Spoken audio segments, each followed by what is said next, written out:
Hello everyone and welcome back to HR Hacks and Halos. This is a podcast dedicated to calling out bad boss behaviours and changing company culture for good.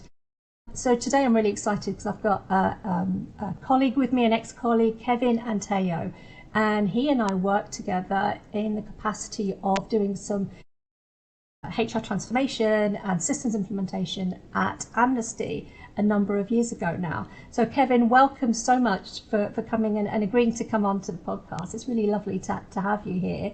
So first of all, can I get you just to introduce yourself? Because I mean, you were the CIO of Amnesty when I was working there, but your portfolio now has changed and you're doing a huge number of things that are really relevant to this podcast. So if I can hand over to you, just introduce yourself, please.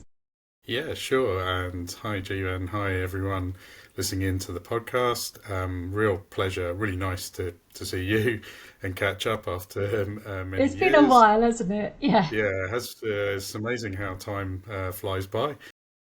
But also, actually, it's quite nice to just reflect back actually on how much has moved on and changed in that time. So you're right. I'm actually a 28-year career veteran, I think now, and I think the first 20 years of that was in the for-profit sector, and the last 8 have been in the non-profit sector. And a big part of that was I made that classic career move when I moved across from BP to Amnesty. I think I'm the only person in the world who ever did that, funnily enough, at those 2 organisations. But yeah, I was the Chief Information Officer at Amnesty International, and then I left there at the end of 2021, start of 2022. And over the last 2 to 3 years, I've been in 6 or 7 non-profit organisations in a variety of capacities. I'm currently, and apologies, this is quite a long introduction, but we'll take you through it because it might be interesting to folks. I'm a trustee, a digital trustee, the first ever digital trustee at an organisation called Blueprint for All. Blueprint for All used to be named as the Stephen Lawrence Foundation, but nowadays the thing that carries Stephen Lawrence's name is the Stephen Lawrence Day, and Blueprint for All is a part of Martin Luther King's speech. A little part of it talks about talent is everywhere, opportunity is not. So this is an organisation looking after 18 to 30-year-olds who come from fairly disadvantaged backgrounds. And this organisation was seeking its first ever digital trustee. Myself and another colleague have sit on the board as 2 digital trustees, so that's really great. I've been a board advisor at Medical Aid for Palestinians, which is an organisation that you can imagine has gone through extraordinary change and some very harrowing situations that have occurred to staff and to just people in general, supporters. It's an extraordinary story, so that's been really amazing. I currently work as a freelance consultant at the NSPCC, working on their supporter experience program. I'm also working for a small charity called AMNA, which means safe in Arabic, which provides psychosocial well-being help for folks around the world in difficult areas. I'm also conducting a data, digital and technology assessment at Alzheimer's Research UK as well. So, and I've probably missed out some other charities that I'm working at as well. It's a bit of a portfolio. I have been working also in the public sector and for an international sustainability charity as well. So a variety of missions, but digital data and technology being the common thread throughout all of that. Absolutely. And very much in the charity and the third sector, which seems to be what draws you the most. What is it that draws you into that line of work, into the charity sector in itself? No, and great question, and apologies for probably having the longest intro as a No, guest please there. don't apologise. It's really interesting actually to you've got so many interests in this area, and you're right. The key theme here that brings it all together is your real kind of draw into charity and third sector. So I'm really interested in what is it about that particular part of industry that kind of really brings you in and has really sort of brought you in terms of your career going forward. Yeah, and it's the reason I was referring to that introduction is because there are so many missions there that are thoroughly inspiring. And I remember leaving the public sector, and I was very satisfied and happy with my career in the public sector. And it's funny, I do quite a lot of mentoring for folks, and there's quite a few people who are looking to make that kind of switch. And, people talk a lot about the gravestone moment or I needed to do something. And someone said something to me the other day that I found really inspiring because it summed it up quite neatly. They said that they just wanted to do something for their soul. And I thought that was a nice, simplistic way of describing it. I'd had a great career in 20 years or so, but there was something niggling away. And I said it to a mentee recently. For some reason, I couldn't talk about work. It'd be a Saturday night. I might be at a party or at dinner or something like that. And I couldn't talk with passion about the work that I was doing. Whereas nowadays, these missions and what I've just told you or introduced you as part of the podcast, it is so easy to get really deeply involved in what they're trying to do in terms of medical health outcomes, in terms of protecting children, in terms of protecting our, addressing the climate crisis. So I find it, I just feel almost like you end up naturally born to do this stuff sometimes. So that's, it wakes me up in the morning, this stuff. It's never boring. Yeah. That's amazing. So it's more than just a cliche to you here, isn't it? It's something that really draws you. For you, it helps you to make a difference. 100%. Yeah. It gives real purpose, and it's refreshing. Actually, it's not without challenge, but it's really refreshing, and you feel satisfied actually week by week. Yeah, lovely. So can I focus in on your role? So first of all, I was really interested in terms of you saying that you are a digital trustee. What does that actually mean? Great question, and I don't think it's. Are you shaping it while you're doing it? That sounds well, of it. I think it's fairly novel, potentially, and fairly new to many people. And actually, Blueprint for All were trying to understand what that was. So, you hear terminology a lot, like things like digital transformation, an overused buzzword across the sector. So, I think you need skills and experience to navigate these times that we find ourselves in. And I think at the moment, particularly in the non-profit sector, a real focus around digital data technology and how those things have evolved and shaped over the last so many years.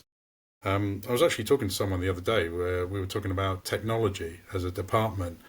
Probably not something that was well understood or known. If we go back to the 80s, perhaps, was where you got the growth and those organisations bubbling up, really, as a part of, day-to-day corporations.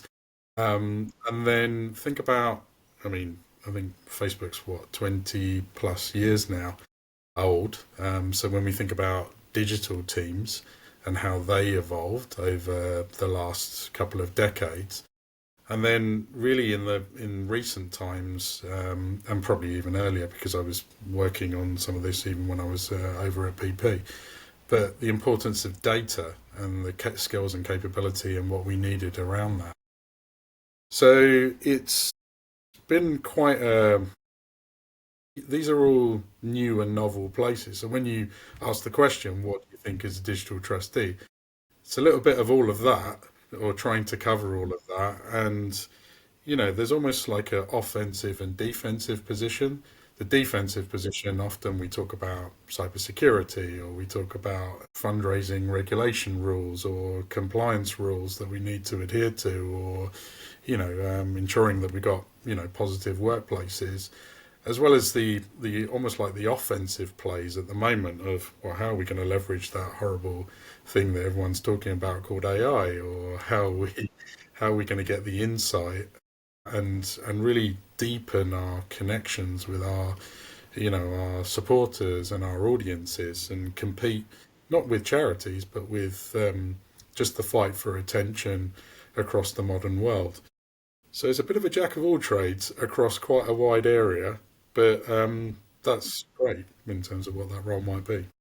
Yeah, it's interesting to me that you said that it's a fairly unique thing, because quite often, and it's probably a stereotype in terms of my perception of it, but you kind of feel that private industry kind of takes all of that initiative and those unique roles and they create them, and charity kind of falls in behind very much in the slipstream, and always a few years behind. But it sounds as though the reverse has happened here, that they've actually decided to take on a digital trustee and for you to help shape what that role is. And if it's very unique, it sounds as though that's something that you're almost carving, and they're doing in advance of everyone else. I mean, it was enormously insightful for this organisation, and if you don't mind, actually, I wouldn't mind just telling you a little bit about their journey, because I think Absolutely, it's please quite do. powerful. It's quite powerful as well, and it's a story for around working mums. And I'm a mentor for 4 working mums at the moment, and they get a lot out of this story. This is an organisation that was about to perform a digital transformation. It wanted to reimagine. It wanted to create a new digital capability to reach its, largely, Gen Z millennial audience. And it needed this new capability, and it was a Salesforce implementation, but it reimagined Salesforce, Salesforce as a social justice tool, and really created this digital companion, which today is called My Blueprint for All, where people from 18 to 30-year-olds from disadvantaged backgrounds, they can talk to people through this tool to help to get career advice, to find out about bursaries, to find out about options in life between 18 to 30, to get access to some of the opportunities that are out there. Now, the organisation at the time was a heavily, if you look at the employee base, was a heavy female employee base. And at the start of this programme of work, we had a lot of conversations. A lot of staff members were coming to me with I feel like I'm suffering a little bit from imposter syndrome here. I don't really understand the technology. This is all very complicated.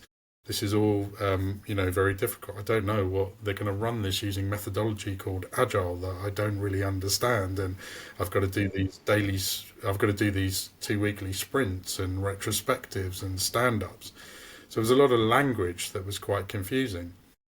Fast forward to 2023, and we'd implemented this tool, and it won the Charity Times 2023 Digital Transformation of the Year, which Brilliant. I think was phenomenal. And also, if I look at the largely female staff that are working there, the help they got from communities such as Supermums on Salesforce, the e-learning that they did, where they went in a journey over 18 months from what you would call, these are their words, not mine, digitally illiterate to comfortable, to be understanding, and to be a charity award winner of a recognised award. It was a super rewarding experience, and just shows you, what you can do in an environment where you think that there might be it could have been sort of said, oh, there was a poor communication or whatever. So it was a real fantastic achievement. Yeah, that's brilliant. Thank you so much for sharing that, Kevin. It's very, very relevant, because you do kind of feel that with the charity sector, funding is always uppermost in their minds in terms of getting the revenue in so that they can actually make the investments that's needed to grow the charity and to support its service users going forward. And it always seems to me that technology is one of those things that is always at the top of the list, but it's never really something, you're kind of scrimping and saving in order to get the very best you can, but you're never really always there at the forefront of the technology investment. How have you kind of seen those challenges, and would you say that was a fair description, and how are things moving forward in your view? Yeah, I suppose what I'm seeing at the moment, I mean, in terms of challenges that you just highlighted in the question, the challenges always seem to fall under the letter C. When I think about cost, when I think about capability, when I think about capacity, when I think about chaos, which often happens, these things are always, just at the moment with the cost of living crisis as well, and crises as well. So words beginning with C are always the challenging part. And by the way, I think cost actually, if I was on a recent talk with Greenpeace about this, and I was asked to force rank those various C's that I just listed out. But I think capability is at the top of the tree, and I actually think cost is down the bottom of the tree. And the reason for saying that, the cost one is, when I go back to that Blueprint for All example that I just gave, a lot of the larger providers, particularly in this new, software as a service world that we live in, so the Salesforces and the Microsofts are really good at their e-learning, and their modules are now publicly available and online. So you can, in Salesforce's case, we've got Trailblazers. In Microsoft's case, Microsoft Learn, Microsoft Adoption. So you've got access to a lot of the materials. You don't have to fund a big training effort. You can actually self-develop and self-learn. But the capability side, if you really want to specialize, and it's not something that you do as part of the day job, that's hard. And the other C that I missed out of that is culture as well. Yeah. Have you got that environment that allows you to go exploring, or to go into those areas to self-learn and self-develop? And that's huge, right? So another C. So it's all words beginning with C, I'm afraid. Yeah, absolutely. I'm going to throw another one, which is competency as well. Indeed. Aligning with capability, which is one you said, but actually competency does kind of resonate here as well. Yeah. So in terms of the challenges, how does technology? Because one of the things that I've kind of come across, or I got slightly come on, Siri. Sorry about that. That's going to have to be edited out. another technology disturbance. There you go. Very, very no natural. need to apologise. It's sorry. Shut up, Siri. Thank you. I mean, I do know somebody who has a friend called Alexa, and they're Norwegian, and they've also know someone beginning with S under that name. I won't say the name in case it sets it off. So there is this kind of curiosity. It's funny how they just seem to know, don't they? And they just kind of like pop in it anyway. Right, back to it. So sorry guys, that needs to be edited out. Okay. So thank you, Kevin, for that response. That's really interesting in terms of the sort of the key challenges, because one of the other things that I remember from our time at Amnesty was the whole thing about leveraging technology, but also about what kind of data is being held by that technology as well. And obviously that's one of the key things around Amnesty in terms of data, in terms of human rights, etc. Has that been something that you've experienced since you left Amnesty in terms of the rest of the work that you've been doing? Yeah, great question. And it was a really, when I think back to Amnesty and the work that the Amnesty research teams were doing at the time, that was really important work. And it's fantastic that Amnesty, published at the time a Surveillance Giants report, and talked a lot about just the sheer quantity of data collection and the different regimes around the world, and how that data was being treated and transported, and what it's going to do. And since I've left, it's been it becomes even more acute. I think probably the most influential place was at the NSPCC, which I'm still at. But before doing this role on supporter experience, I was working on bringing gaming to the NSPCC, which was really interesting because gaming is such a challenging space. I mean, gaming is extraordinarily profitable as an industry and extraordinarily connected to the generations that we're trying to connect to across all charities. So Gaming for Good being a well-known phenomenon across charities in terms of almost as charities struggle with that the change in the demographics of things, of what's happening at the moment in terms of older, donors who, increasingly as the legacies run out and as time moves on, unfortunately passing away, and the need to appeal more to the,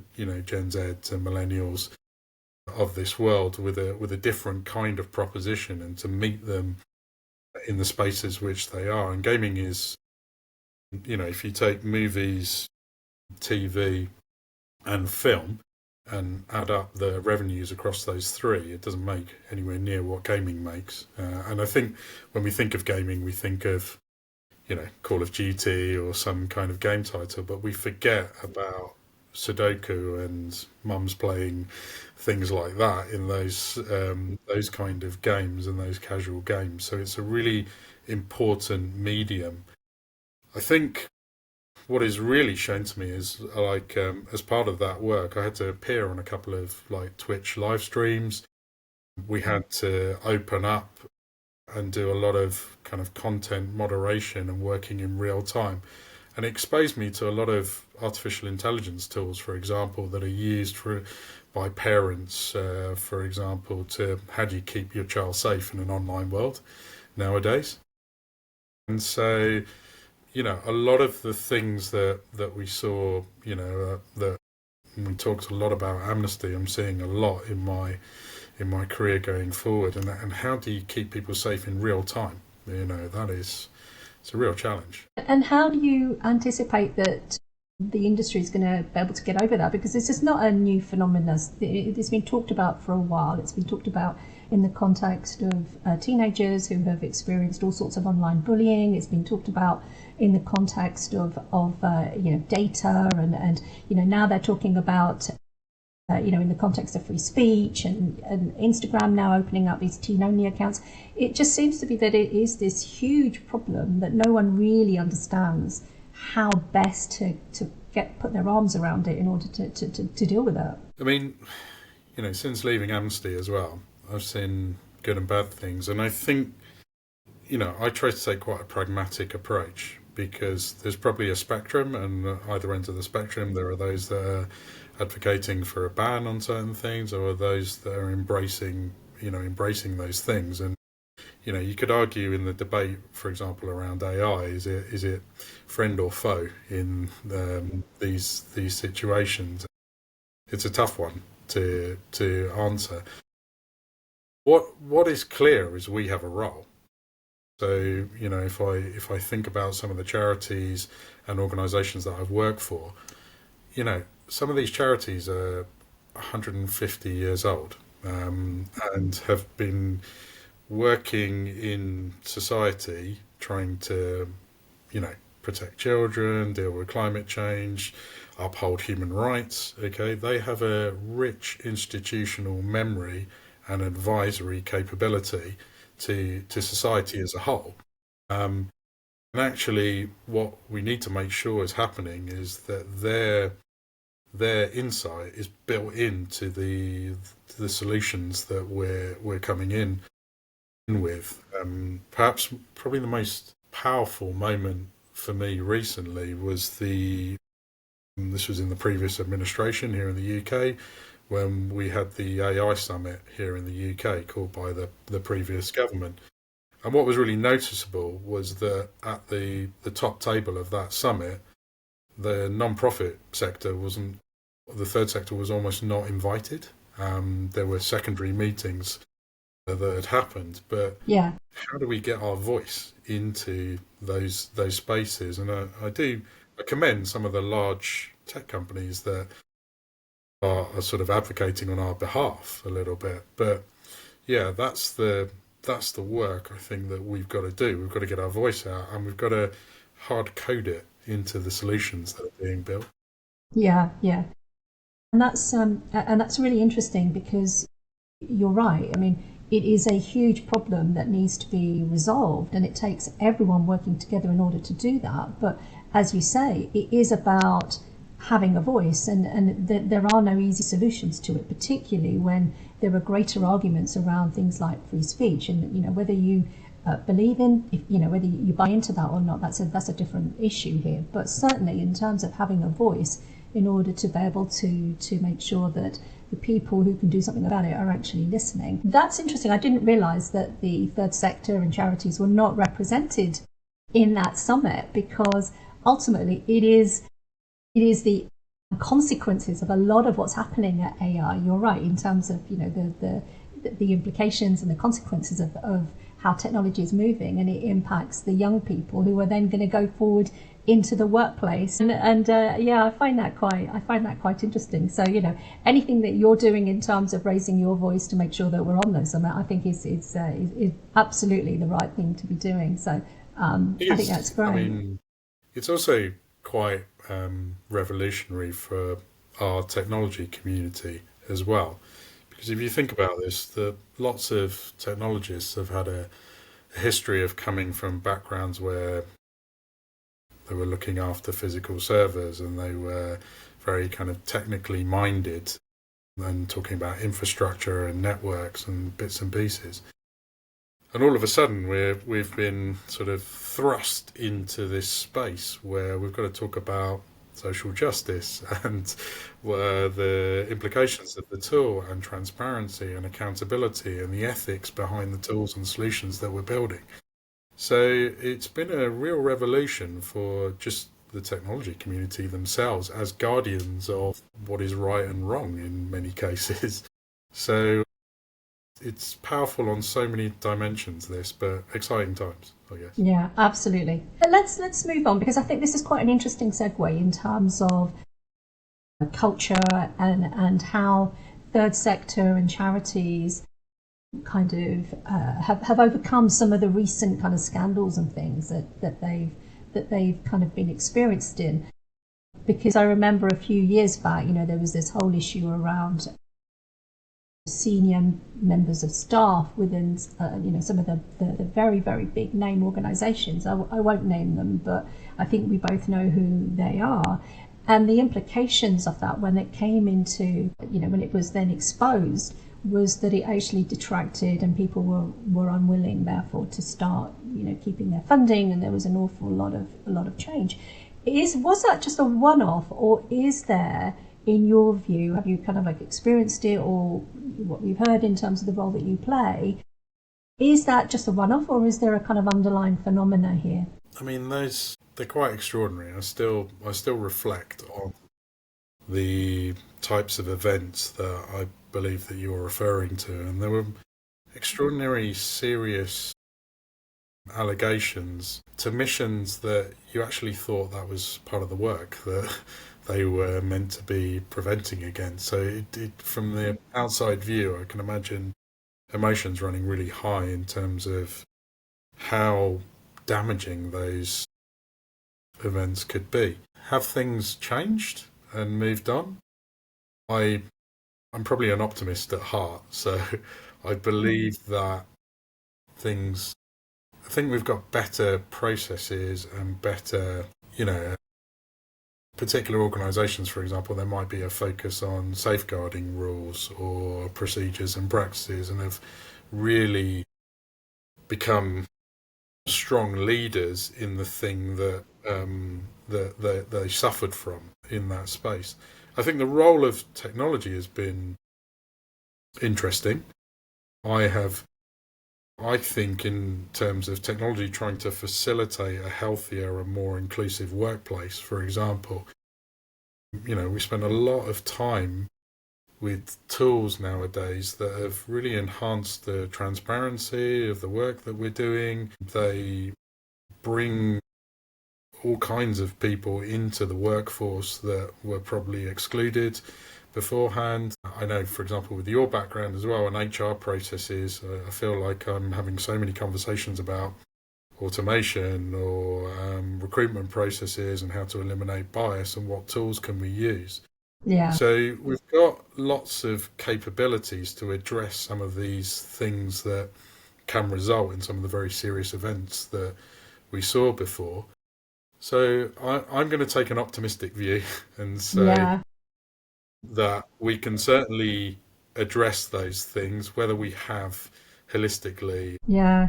I mean, it was quite shocking to hear when all of this was happening, but by removing, and I hope that they actually were able to remove the root causes of it. But as you know, and I know, organisational culture is very difficult to change just like that. It takes time. You can root out some of the leaders and some of the perpetrators of those kinds of behaviours that you don't really want within the organisation anymore. But then it becomes then a slow change, and it takes real drive and motivation from leaders at the very top to say this is not acceptable and this is the way that the organisation needs to move forward. But once that trust is eroded, and in the third sector and charities, if trust is eroded, then it instantly means that donors and supporters kind of turn the other way, and they will question whether actually they want to put their money into that, because there is this terrible kind of tainted kind of those behaviours mean that donors are put off, and that has serious consequences for things like charity. And I hope that those sorts of things are resolved very fast, but organisational culture does take time. But it's an interesting conversation for us to have, and I like the way that you brought it round to technology in terms of how technology can actually help us root out and change culture. And I think what you were saying in terms of HR processes, safeguarding rules, and all of those sorts of things, training, and ultimately leadership is the way that we're going to be able to bring that forward. And that is the same, whether that's third sector, charities, or private industries. It doesn't really matter. It's always going to be the same common themes here. They're going to root out toxic work cultures and change those for good. So what's new for you then, Kevin? Obviously, you've got all of these portfolio. You've got a huge portfolio of kind of roles and things that you're doing, and that you're helping to change and to bring in with your influence as CIO and as a technical technology expert. What's new for you? Yeah, so it's funny actually. The first thing that came into my mind is not a work thing, but more. My son's just started at university, so I'm an empty nester, like many people who are out there at the moment, and it's I feel it. Yeah, so it's kind of quite interesting, but so there is a lot new that's going on. But on the work front, I think the topic of data, and I was actually reflecting a little bit on the answer from the last question. I mean, I feel that the operating model in the charity sector, across, in fact, all sectors really, is under challenge and under threat. I looked at, when I was at my sustainability charity recently, I looked at some analysis from the World Economic Forum around the top 10 jobs that are most under threat from AI, and the top 10 jobs that are likely to be created in this new world. And it was really interesting. I think number 2 in the ranking was a sustainability analyst, for example, as a role that will come up. And in the for-profit sector, I'm seeing lots of roles like things like a chief prompt engineer or a chief AI officer. And again, you're just seeing a real challenge to the traditional role structures and organisation structures that we have, and another iteration probably about to take place.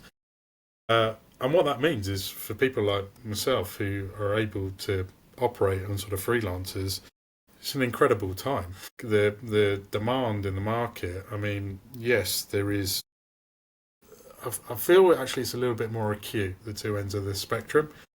There's one end which is very, I'm seeing a lot of consultation processes being run, seeing a lot of organisations having to really cut their cloth back based on the way that those sort of donation flows are coming into organisations. There's a real change moment that's occurring for charities with the cost of living crisis, with the increased competition around charity offers, with higher expectations. No, it just won't tolerate poor customer experience to charity donors nowadays. So there's some really huge drivers.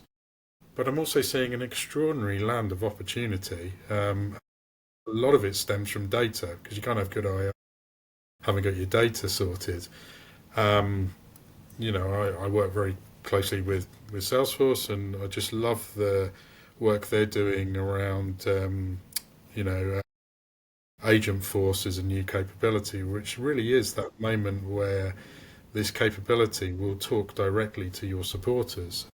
And it's that kind of customer experience that we used to have of phoning a call centre and it's like, oh, you're held in a queue, your call is important to us, please don't hang up, versus this new experience now of the moment I tap into a chat vehicle, it's like, oh, hello, Kevin, is this call about the blah, blah, blah, blah, blah, blah that you raised last night? That real-time presence, that connection, straight away. Wow, there's some fabulous opportunity I can see that's going to arise over the next 3 or 4 years, and I'm just quite enjoying being on top of that. No, you're right. There's some really exciting kind of developments that are happening, and I can't wait to see how these things actually then emerge and get developed, and how they're implemented within work. And actually, the point you're also raising is in terms of talent, and how does the not-for-profit sector actually then compete in order to get that talent, when obviously there are a number of constraints that we both know about around things like salaries and job prospects, etc. I just wondered how, in your view, can the not-for-profit sector really compete along those lines? I mean, honestly, one of the first things whenever we talk about this conversation, there's almost like a cultural, mental thing that starts with, we mustn't think of the non-profit sector as almost like a poor cousin, right? The non-profit sector, according to like recent Microsoft research, is, from a cybersecurity perspective, for example, is the second most attacked sector. There is, if I think about innovation and like the thing that I just talked about of what we're doing at Blueprint for All, where we were trying to create a social justice tool that appeals more to kind of people from disadvantaged backgrounds between 18 to 30. And right across the board, I'm hearing of solutions and activities that are leading society, leading a better society and a fairer society and the kind of society that we might want. So we're not poor cousins in the first instance. We have the best scenarios to go away and the best sort of almost like playground to go and work these things out in, right?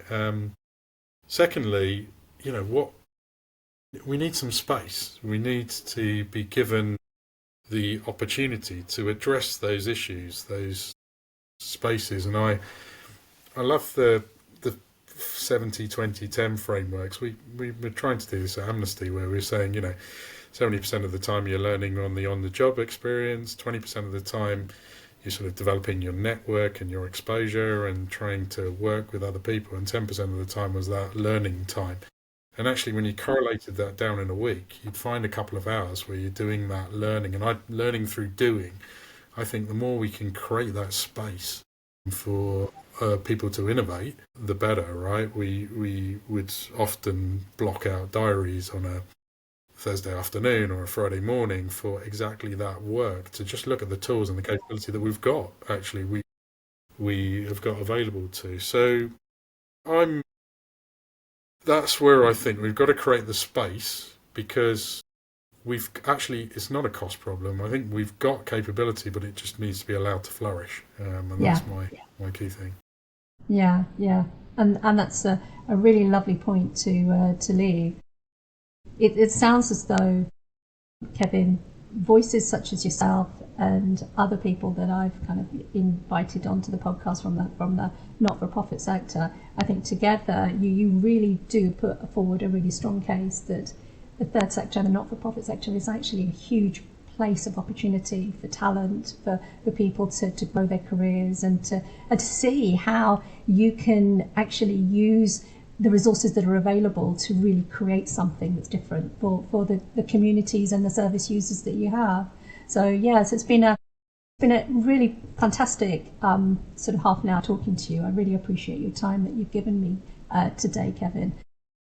Just as a final kind of thing, I know that you said that you've got these wide portfolio of activities that you're doing. Where are you really sort of headed? Are you happy kind of in the freelance, or are you kind of like headed into a different direction, or is this something that you're just taking each day as it comes at the moment? Yeah, so leaving Amnesty, I had a new rule that I applied that I think and I'm lucky, I'm slightly later in my career, but I said that serendipity would be in charge, and lo and behold, it's an amazing thing actually if you can do that, and it's just making sure you follow your passion. So yeah, so I'm loving the portfolio career and the freelancing, and I think that's probably where I'm going to be for the next few years.